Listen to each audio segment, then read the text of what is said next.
Rolling. Okay, so here we are. We're gonna sew on cover 4 of Mandy's journal. Liz Schultz is buying him a pretty cool Christmas present. So what we see here is a representation of an album cover that Mandy did in the early 80s. It was Time for Terror. It was the Love in the Cage thing, so it's kind of a snakeskin and leather applique thing that resembles the cage. There's an animal held inside a cage. We're going to be running the Singer 132 shuttle foot sewing machine, and we're going to sew the perimeter down. We're using 300 bonded nylon thread, so it's pretty big. It's going to go through all the plies and not skip a stitch, hopefully. And we're going to do the interior perimeter of the frame.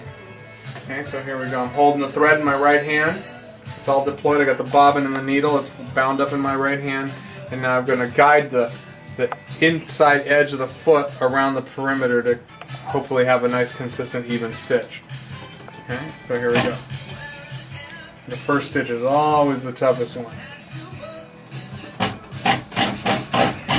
Okay, now that we're beyond that problem, I'm going to let go of the thread and use my fingers to guide on the edges of the material.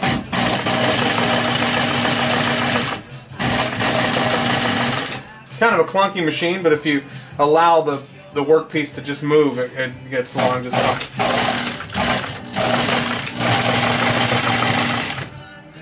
Okay. This machine's set up right up against the table, so I don't want to bump the table and dislodge the workpiece, so I'm going to hold it up here a little bit. Getting right up into the corner, I got to get past the point so I can make a nice smooth transition turn.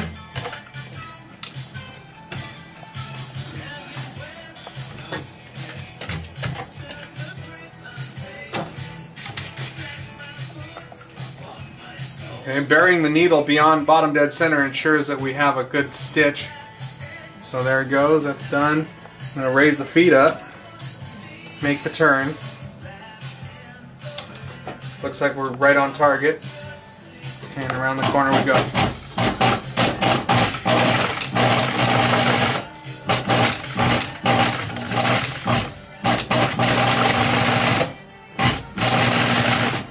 Okay, the same problem arises here where we're going to make the corner. So I want to get the needle point one stitch past and just to the edge of the back of the foot. So I got to raise the feet and just slightly adjust it so that I can make my turn. Again, burying the needle beyond bottom dead center, and then here we go, turning the workpiece. Now at this point, where I started, I've got the telltale sticking out of the top. The upper needle thread is sticking out of the top. And what I'm going to do here is take the bobbin thread from the back side, pull on it, and then bring the loop out. And using a tool, whatever it is, whether it be the tip of a thread snipper or an awl or whatever, pull that loop and bring that thread out to the back side. Now I'm just going to hand tie it so that you can't see it from the front. Just past 2 loops. It's a typical fisherman's overhand. 1 and 2. And pull it tight, trimming it off, leaving the tails inside, and this will get buried inside the lining and no one will know it's there except you and I. Okay, so now back to our stitching. I'm going to focus my attention back on the needle, but now the inside of the workpiece is rubbing up against the mass of the sewing machine, so I've kind of got to hold that out of the way and guide at the same time, remembering that the wall is back there, that I don't want to bump it in and jolt the workpiece.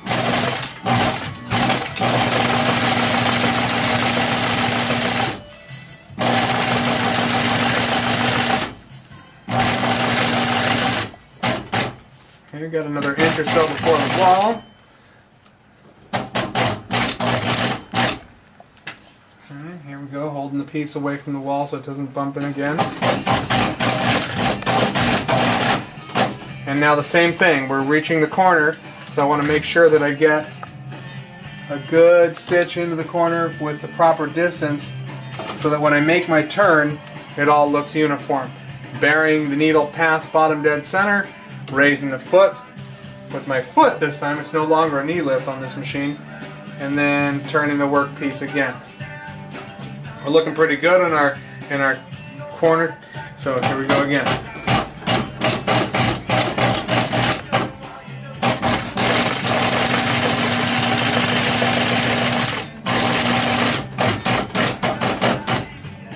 Okay, we're back to the same corner problem, so we get a little practice on these corners today.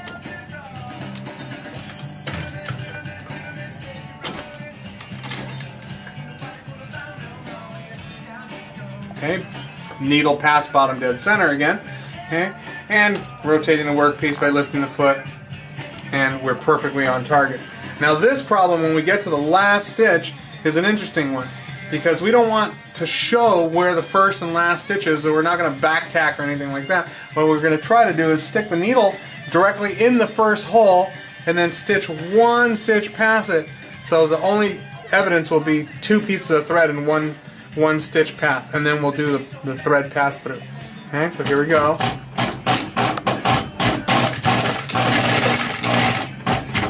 Okay, so we're right on the money, and normally what I do is I get my magnifying glass out here.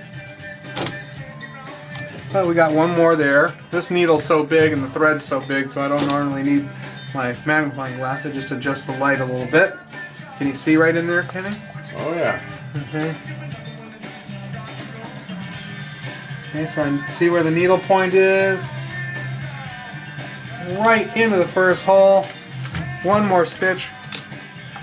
Okay, needle's all the way up and slightly past the top dead center. I'm going to grab my needle thread, release the tension in the feeding system by lifting the feet up, and pull the needle thread out. So I've given myself some slack, and out comes the workpiece out of the table. Cutting the bobbin and the needle thread, and here we are back to our square one, pulling our thread up through the workpiece again, and tying a little knot here.